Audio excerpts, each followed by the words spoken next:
What made you decide that you wanted to try and qualify? Just the U.S. Opens that I've played in. I mean, come on. As a kid, when we're playing golf, we always dream of playing in the Masters. We dream of playing in the U.S. Open, the British Open, the PGA. So the majors are what golf's all about. So I fortunately played on the PGA Tour for 10 plus years. I always said that was my job, but playing in majors was my passion. So, okay. Me trying to qualify for a senior U.S. Open is a no-brainer.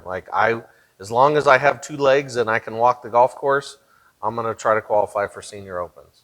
Okay, and so it's been a while since you played regularly competitive tour golf. So tell us about the qualifying process. Was it grueling? Were you tired? Were you nervous? Were you really confident that you could do it? Yes, to all of them. Okay. How do you control here's a big one, I'm sure that, how do you control your nerves? Because as an amateur, we get up and play in a tournament and there's two groups on the tee and we're like, oh my gosh, we're nervous for that.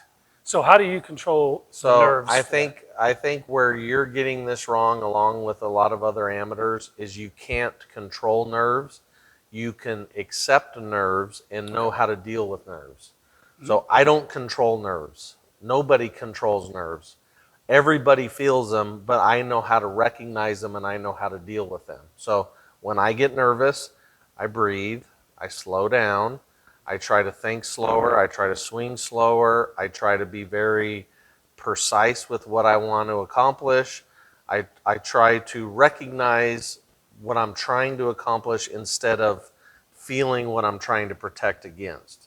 So I worked with a sports psychologist for 10 years, and I thought I would eventually get to the point to where I didn't think incorrectly.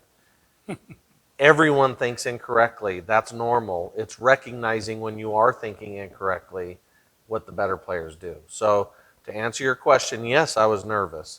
Yes, I haven't played in a tournament in a long time. However, I've been teaching golf now for 8 years, and guess what I preach to all my students? Care about your target. Go through your routine. Commit to your target. Give me a couple deep breaths. Be very decisive on what you're trying to accomplish. And then don't be afraid if you don't accomplish it. It's okay if you have a plan and the plan doesn't work. But it's not okay to hope that you're going to hit a good shot without having a plan. So I'm prepared, and I think everybody that's played professionally has failed many times. I'm prepared to fail, but I'm also prepared to succeed.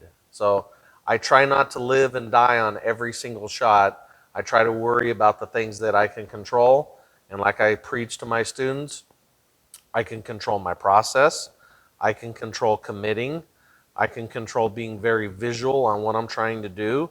I can control my breathing. And I can control being very, very, very, what's the word I'm looking for? Forgiving of myself if I don't pull it off. And I'm prepared for that. So every shot that I'm standing over, there's a chance I'm not going to hit a good one. And I have to live with that, and I'm okay with that.